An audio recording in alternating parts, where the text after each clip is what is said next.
What is up, my friends? My name is Equithroom, and today I'm back with another episode of Clash Royale 101, where I teach you how to use every single card in the game, both offensively and defensively. And today, guys, we're looking at the newest card to Clash Royale, the Executioner. Before I go any further, I want to thank all of you for coming down to the channel, and thank you guys for being so supportive in the comments on YouTube. I really do appreciate you guys. And yeah, so guys, the Executioner, a epic card costing 5 elixir. He throws his axe like a boomerang, striking all enemies on the way in and the way back. It's a miracle that he doesn't lose an arm. Now, this is such a great troop, especially if you're playing a beatdown deck. This is a great counter to a lot of these bait decks that we're always getting, those skeleton armies, minion hordes, and those goblin barrels coming in that frustrate me so much. The Executioner completely wipes them out. Now, the way that this is counterbalanced for his strength is him costing 5 elixir. He's not a cheap troop, and while looking at some of his stats, he's got a little over 1,000 hit points at level 4. Damage out is 58, damage in is 58, and that's per second. He targets both air and ground troops, which means he's going to be able to take care of anything that's in the path of his axe. Now, there's a couple of weird things. He's new. He hasn't been nerfed, buffed, or updated yet.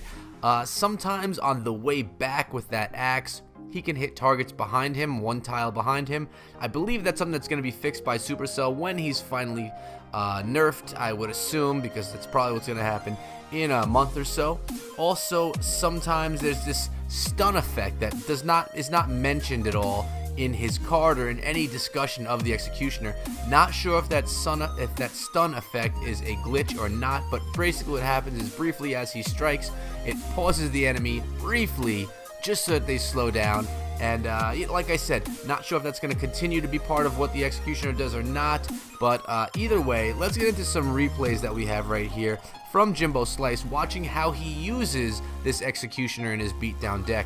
Now, the idea, guys, is you want to get your tank rolling, and then you want to get the Executioner directly behind your tank to take out any of those smaller troops like the skeleton armies, the minions, or the goblins that may be dropped on top of your tank.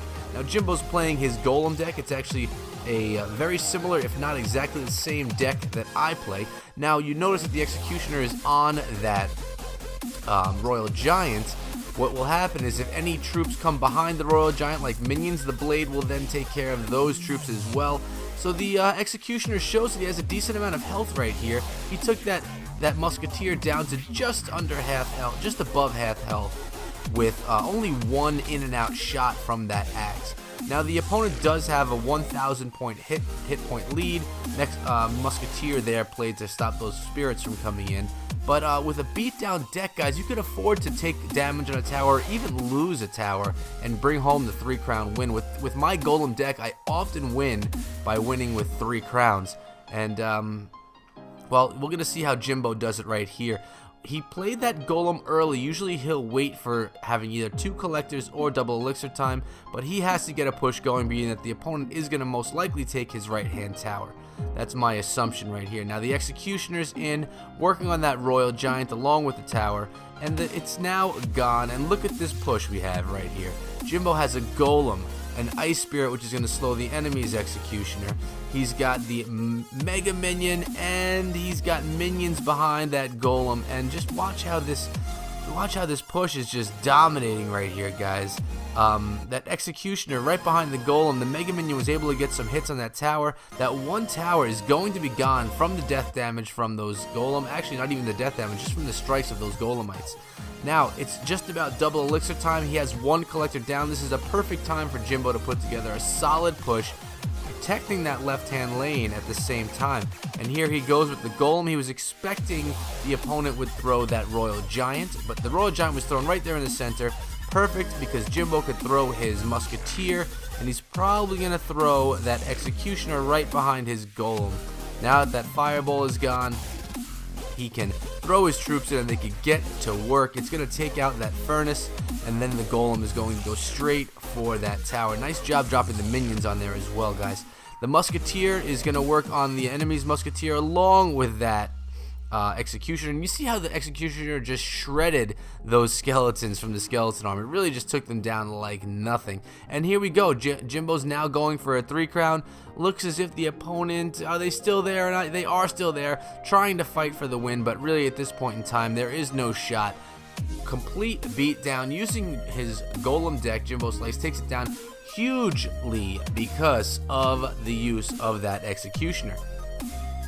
Now the Executioner throws in one direction. It's not going to throw in multiple different directions. So if you have a Musketeer on the right hand side, the Executioner will throw towards the right. So if an opponent throws a minions or a Mega Minion on the left, that troop will be safe and won't be targeted by the Executioner until he takes out that other troop first. So that's how you counter the Executioner. So you want to try and put yourself in a position so that your Executioner can't be countered.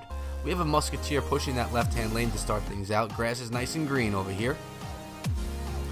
And the minions drop behind the right hand right there. Looks like Jimbo's just trying to cycle to his collector, which he's going to get up right now. There it is. And the Musketeer getting a few shots on that left-hand lane. Nice job. He's going to use that Executioner. It's going to work on all these troops, but look at this. Nice job distracting that mini P.E.K.K.A. And see this? The Executioner was working on the Hog and that mini P.E.K.K.A. as it was stunned and frozen by the by that Ice Spirit. So nice play right there by Jimbo, getting his Executioner to target 2 different troops.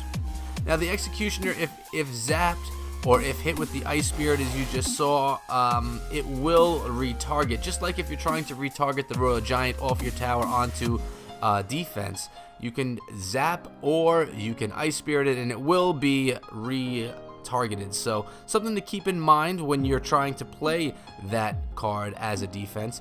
A lot of people will play the Executioner behind their arena towers to play some defense and then to have a nice counter push.